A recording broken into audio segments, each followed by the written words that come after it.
Price the Lord, ஹல்லேலூயா. கிறிஸ்துவுக்குள் பிரியமானவர்களே, இந்த அருமையான காலை வேளையிலும் தேவ சமூகத்துக்கு வந்த உங்கள் ஒவ்வொருவரையும் இயேசுவின் இணையற்ற நாமத்தினாலே அன்பின் வாழ்த்துக்கள். இந்த நாளிலும் சங்கீதம் 40 அதிகாரம் 17வது வசனத்திலே விதமாய் வாசிக்கிறோம். நான் சிறுமையும் எளிமையுமானவன், கர்த்தரோ என் மேல் நினைவாயிருக்கிறார். ஆமென், ஹல்லேலூயா.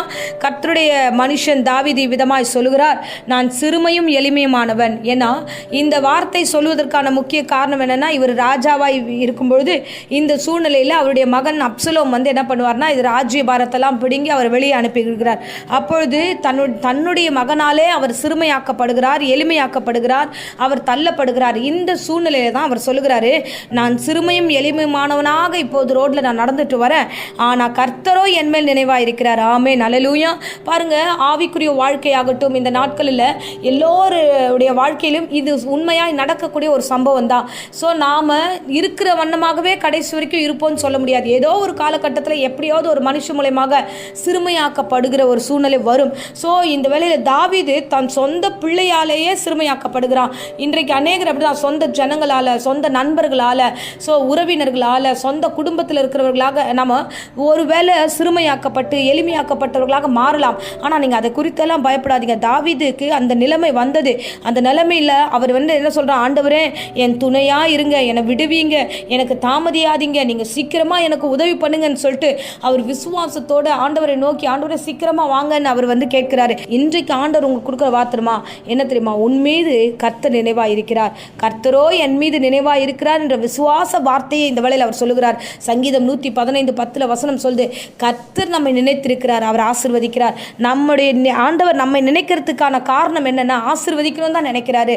ஸோ நம்மளை சுற்றி இருக்கிறவங்க நம்மளை சிறுமைப்படுத்தலாம், நம்மளை சுற்றி இருக்கிறவங்க எளிமையாக நம்ம ஏழ்மைத்தனத்தில் நம்மளை தள்ளிவிடலாம், இல்லை அவதூறான வார்த்தைகளை சொல்லலாம், துன்பப்படுத்தலாம், துக்கத்தில் தள்ளலாம், ஸோ நம்மளை வெறுமையாக்கலாம், நம்மளை நம்ம கையில் இருக்கிறதெல்லாம் பிடுங்கி வெளியில் அனுப்பிடலாம். ஆனால் கர்த்தரோ நமக்கு ஆதரவாக இருக்கிறார், கர்த்தரோ நம் நினைவாக இருக்கிறார். ஹல்லேலூயா. ஸோ வசனத்தின்படி பார்த்தா இன்னைக்கு கர்த்தருடைய வார்த்தை சொல்லுகிறது, கர்த்தரோ நமக்கு ஆதரவாக இருக்கிறார். ஆமென். ஸோ இந்த நாட்களில் கர்த்தருடைய ஆதரவு தான் நமக்கு தேவை. நம்மளை ஒடுக்குகிறவர்கள், நம்மளை எளிமைப்படுத்துகிறவர்கள், சிறுமைப்படுத்துகிறவர்கள், நம்மளை கீழே தள்ளுகிறவர்களுக்கு மத்தியில் கர்த்தர் நமக்கு ஆதரவாக இருக்கிறார். மனுஷனுடைய நினைவெல்லாம் எப்படின்னா, நம்மளை மேலே கொண்டு வரணுன்றதெல்லாம் இல்லை, நம்மளை ஒடுக்கணுன்றது தான் இருக்குது. ஆனால் கர்த்தர் நமக்கு ஆதரவாக இருக்கிறார். ஆதரவாக இருந்தால் என்ன நடக்கும் அப்படின்னா, சங்கீதம் 115 வசனம் இவ்விதமாய் சொல்லுகிறது, கர்த்தர் நம்மை நினைத்திருக்கிறார், அவர் நம்மை ஆசீர்வதிக்கிறார். யாரை ஆசீர்வதிக்கிறார்? தேவ ஜனமே, இஸ்ரவேல் ஜனமே, உன்னை ஆசீர்வதிக்க அவர் விருப்பமாக இருக்கிறார். ஹல்லேலூயா.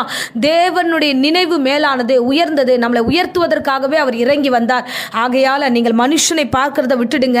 அந்த எளிமையான ஒரு சூழ்நிலை தள்ளுகிற, நம்மளை சிறுமைப்படுத்தி நம்மளை ஒடுக்குகிற அந்த ஜனங்கள் மீது நீங்கள் உங்கள் கவனத்தை வைக்காதீங்க, அவங்க மீது நம்பிக்கை வைக்காதீங்க.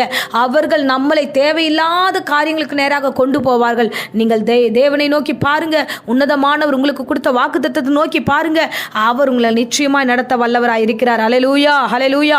ஸோ நமக்கு யார் ஆதரவு தேவை, நம்ம யார் ஆசீர்வதிக்கணும், தேவாதி தேவன் ஒருவர் தான். அவரை மாத்திரம் பற்றி கொண்டிருப்போம், அவரே நம்மை நடத்த வல்லவராய் இருக்கிறார், ஆசீர்வதிப்பார். இப்பொழுதும் அடியேன் உங்களுக்காக ஜெபிக்கிற, இருந்த இடங்களில் கண்களை மூடி நாம் ஜெபிப்போம். அன்பு ரட்சகா, இந்த அருமையான வேலைக்காக ஸ்தோத்திரம் ஆண்டவரே. தாவீது சொன்னாரே, நான் சிறுமையும் எளிமையுமானவன், கர்த்தரோ எனக்கு நினைவாக இருக்கிறார், என்னை ஆசீர்வதிக்க அவர் நினைவாக இருக்கிறார் என்று இந்த வேளையில் அப்பா, இந்த பிரசங்கத்தை கேட்ட ஒவ்வொரு பிள்ளைகளையும் ஆசீர்வதிங்க ராஜா. அப்பா, நீர் இந்த பிள்ளைகளை ஆண்டவரை ஆசீர்வதிக்க நினைவாக இருக்கிறீர். யாரெல்லாம் இந்த பிரசங்கத்தை கேட்டுக்கொண்டிருக்கலாம் அவர்கள் எல்லோரையும் ஆண்டவரே அரவணைத்து ஆசீர்வதித்து இவர்களை வழிநடத்தும்படியா இயேசு நாமத்தினாலே நான் இப்போதே ஜெபிக்கிறேன். பயத்தையும் பலவீனத்தையும் உண்டு பண்ணுகிற சாத்தானை இயேசு நாமத்தில் சபித்து கட்டுகிறேன். பூரண சுக ஆரோக்கியம் சரித்த நிரப்பட்டும். வியாதியோடு போராடுகிறவர்களை பலப்படுத்துங்க, சுகப்படுத்துங்க, சாட்சியா நடத்துங்க. இம்மட்டும் காத்தவர் தொடர்ந்து காத்துக்கொள்ளும், ஆசீர்வதியும். இயேசுவின் நேற்று நாமத்திலே ஜெபித்து ஒப்பு கொடுக்கிறேன் ஜீவனுள்ள நல்ல பிதாவே. ஆமேன், ஆமேன். Praise the lord. God bless you.